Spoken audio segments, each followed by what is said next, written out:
The 4th of April, 1945. A smell reached the soldiers before the camp did.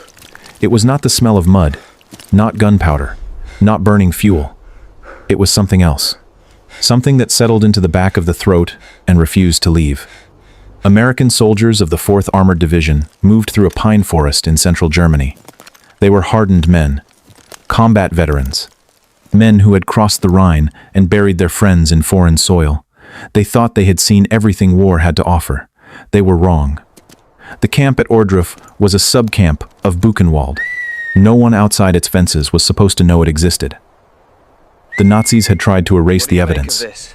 They had shot survivors. They had burned records. But you cannot burn 1,000 corpses before an army arrives. You simply cannot. The soldiers pushed open the gates.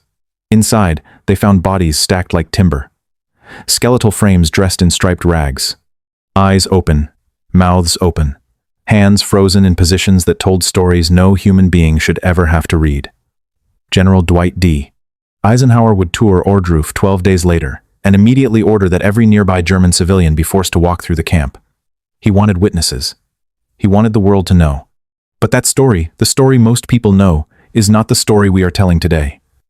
Today, we are telling the story of what happened when General George S. Patton arrived. And what happened when a group of German prisoners of war, held under American guard, decided that very same week to complain, to formally demand, to expect comfort, to expect rights. What Patton did next was not written in most textbooks. It should have been. Imagine you are a German soldier in the spring of 1945. The war is over for you personally. You raised your hands. You surrendered. You are now a prisoner of the United States Army. Under the Geneva Convention which Germany had signed, you have rights. You know these rights. You have been trained to cite them. Your camp is not luxurious. But camps never are. The food is sparse. The sleeping quarters are crowded. The guards are cold-eyed men who do not speak your language and do not want to. You are uncomfortable. You are humiliated. You are not a free man. And so, through the proper channels, a formal complaint is submitted. Specific grievances, specific demands, better food, more adequate shelter, treatment befitting captured soldiers of a sovereign nation. The complaint lands on the desk of the officer in command of the region, General George S. Patton, commander, tactician, the most feared battlefield general in the American Army, a man who carried ivory-handled revolvers on his hips and spoke with the directness of a bullet in flight, a man who had slapped a shell-shocked soldier in a hospital and nearly ended his own career because of it, a man who loved war, who understood war, who had also just walked through the gates of Ohrdruf. Patton read the complaints. He said nothing immediately. Then he gave an order that no one in his command had anticipated. He told his staff to load the German prisoners onto trucks. I made the German officers and men who were prisoners of war in the area come and see what their brothers had done. It was the least I could do.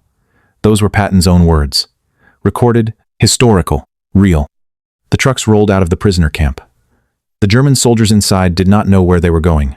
Some thought they were being transferred. Some thought punishment was coming. Some stared at their hands. Some stared at the sky. The road through the pine forest of Thuringia was unremarkable, quiet, almost peaceful. Then the smell arrived. It reached them through the truck canvas before the gates ever came into view. The prisoners looked at each other. Something shifted in the compartment. The air changed. The silence changed. The trucks stopped.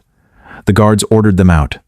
And there it was, Ohrdruf, in full daylight, in full detail, with no distance, with no mercy, no mediation, no document or photograph or second-hand account to filter it through.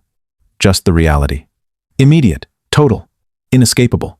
Here is where this story becomes complicated.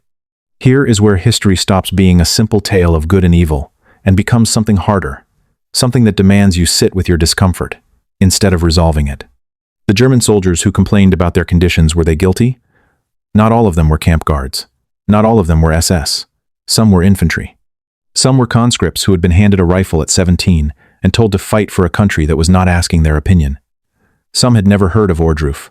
Some had never seen the inside of a concentration camp. Under international law, they had the right to complain about their conditions. The Geneva Convention existed precisely because humanity had agreed, after previous catastrophic wars, that even enemies deserve minimum standards of dignity. Patton knew this. Patton did not care. And here is the question that burns at the center of this story. Was he right? Think about what he saw at Ohrdruf. Think about what his men saw. Eisenhower, when he walked through that camp, reportedly turned away and vomited near a wall. Patton, George Patton, the warrior, the man who processed death as a professional tool. Patton allegedly wept, openly, in front of his staff. He ordered that a nearby German mayor and his wife be brought to tour the camp. That night, the couple returned home and hanged themselves. The weight of what they saw was unsurvivable. So, when Patton received complaints from German prisoners about food quality and sleeping conditions on the same day he had walked among the dead, what would you have felt? What would you have done? There was enormous political pressure operating on every senior officer in the spring of 1945. The war was ending, but not over. The world was watching American conduct. The press was watching. The government was watching. Mistreating prisoners, even enemy prisoners, could damage the moral authority of the American mission. Officers were instructed to comply with international law, to be better than the enemy. Patton walked that line. He did not execute the prisoners who complained. He did not starve them. He did not torture them. He loaded them onto trucks and showed them what the regime they had served had actually done. He gave them information. He gave them responsibility. Was that a punishment? Was it education? Was it justice? Or was it something for which we do not yet have the right word? His superiors were uneasy. Some felt he had overstepped. There were quiet conversations about whether forced confrontation with atrocities constituted a violation of prisoner treatment protocols. Legal scholars would later debate it. Patton did not debate it. Patton moved on. He had a war to finish. He had the Third Army to lead across Germany. He had no time for the luxury of second-guessing. But history has time. And history is second-guessing him still. What happened to the German prisoners after they walked through Ohrdruf? The historical record grows thin here. This is the silence that always lives at the center of uncomfortable history. We know they were returned to their camp. We know the war ended within weeks. We know many were eventually processed and repatriated to a Germany that no longer existed in the form they had left it.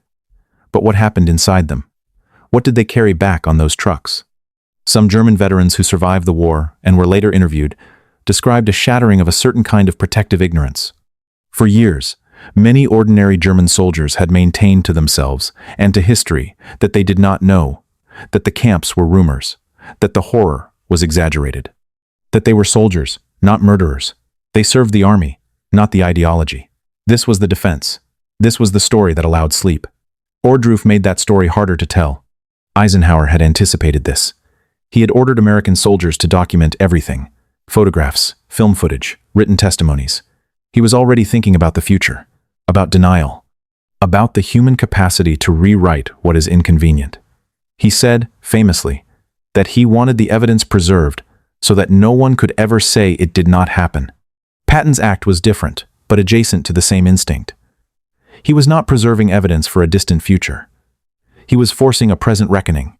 He was collapsing the distance between the men who served the machine and the machine's output. He was saying, look at what you were part of. Look, and do not look away.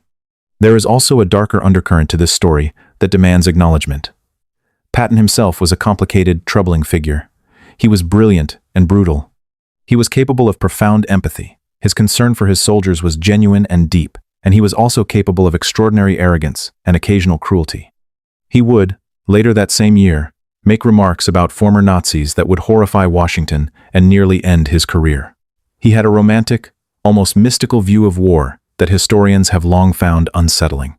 He was not a simple hero, which means his act at Ohrdruf cannot be cleanly filed under heroism.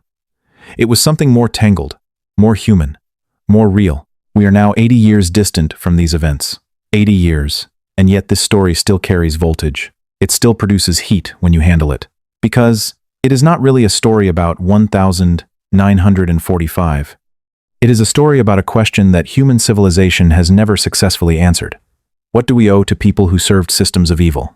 Not the architects, not the ideologists, not the men who designed the gas chambers or wrote the orders or built the bureaucracies of death. We have answers for them, or we try to. But the ordinary participants, the soldiers, the clerks, the engineers, the guards who told themselves they were just following orders, what do we owe them? And what do we hold them accountable for? The Nuremberg trials tried to answer this.